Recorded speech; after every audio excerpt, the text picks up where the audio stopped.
Okay, and where do you live? Geneva, New York.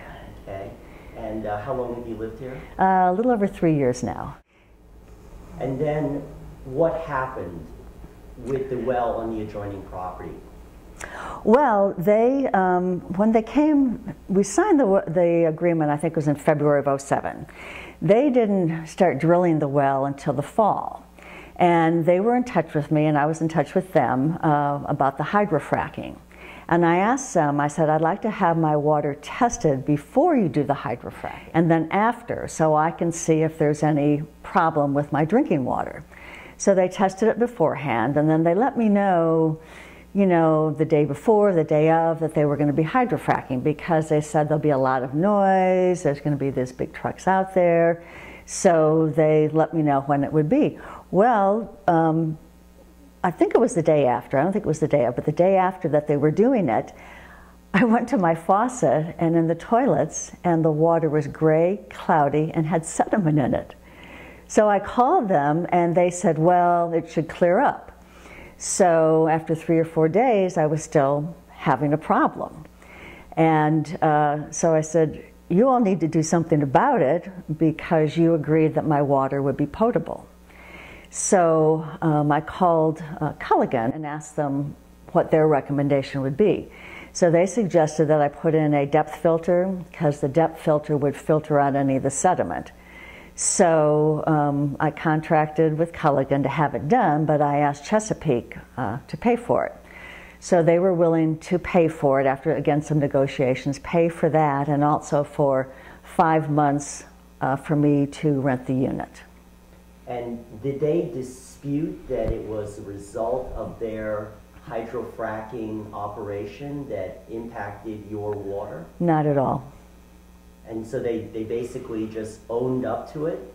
Yeah, because that was the only thing that had happened that would change my water instantly.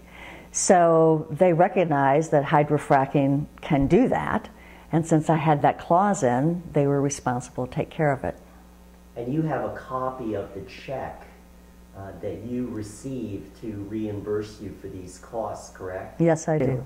And it says right on the check that it's for so-called, quote, damages. That's correct. That's correct. And have they in any way said to you, well, it's been widely reported that there's never been a single fracking problem anywhere in New York State? They didn't say that to me, but I have heard that that is what they are telling the public. And I've actually been reading up about it, and there have been a lot of articles in the paper. So now the thing I'm concerned about, because I know that the hydrofracking affected my well, and I found out now that they use chemicals along with the water in the hydrofracking process. So now I'm concerned, because I just became aware of this in the past number of months, well, what chemicals could be in my water now that could have a long-term chronic effect on my health, my family, and I have no idea what they can be. And how do I test for them? And you essentially contacted me, Walter Hang, yes, after you saw me on TV talking about this issue, and then you showed me the analytical results of your water testing, and now you've shown me your water filter. And the bottom line is they didn't test specifically for the wide array of chemicals correct, that could be in your water. And so did you talk to Chesapeake about that concern? Actually, I called them today because I said I had become aware of this problem. So I asked them, I said, well, on the water, he said, well, we did the water test that you requested. And I said, yes, but when I look at the water test, it's for very, very basic things, maybe 6 or 7 different things, including the pH of the water. So I said, how do I know that the chemicals that you use are not in my water?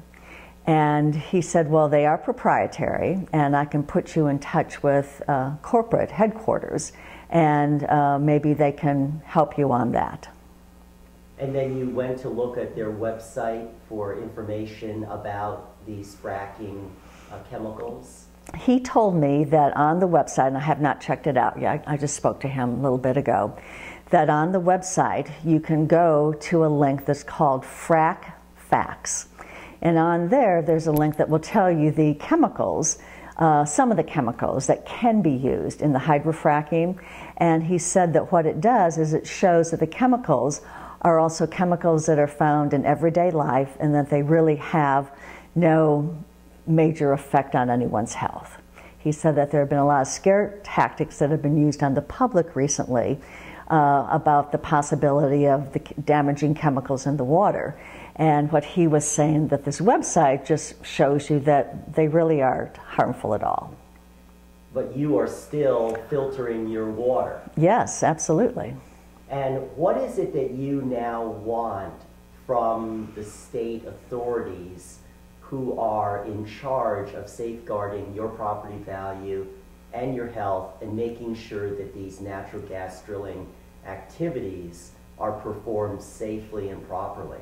Well, I want to know what's in my water, you know, so obviously, well, I assume that they use the chemical fracturing, and because it affected my well, it's going to affect the chemicals that are in my water now. So I want to know what they use, and I want them to test to see if they are in my water.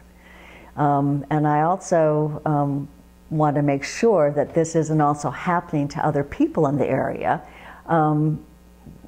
because people aren't aware of it. I've just become aware of it, and I don't think it's fair to the community that this is being done without their knowledge of the potential hazards. And I had showed you a map of all of the gas wells in this area, didn't I? Yeah, hundreds and hundreds. And you pretty much didn't know that that was the situation when you moved here, did you? I had no idea. I had no idea. So essentially, correct me if I'm wrong, but you want Governor Patterson and the Department of Environmental Conservation to make you and your family whole, to make sure that you're not having any health effects, and to make sure your property value is not impaired. And if there's a problem, to make sure that it is fully and completely cleaned up. Absolutely. I mean, we bought this house in good faith when we moved here, knowing that we'd have an excellent resale value. And if we have a problem with our water being tainted with chemicals, and it's publicly known because when we sell our house, the lease has to be transferred with it. So people will know that we've signed a lease. They will, you know, people may know that this has been a major problem in this area. And who wants to buy a house and pay full price when you know that the water may be unacceptable? So I'm concerned about my property value, very much so.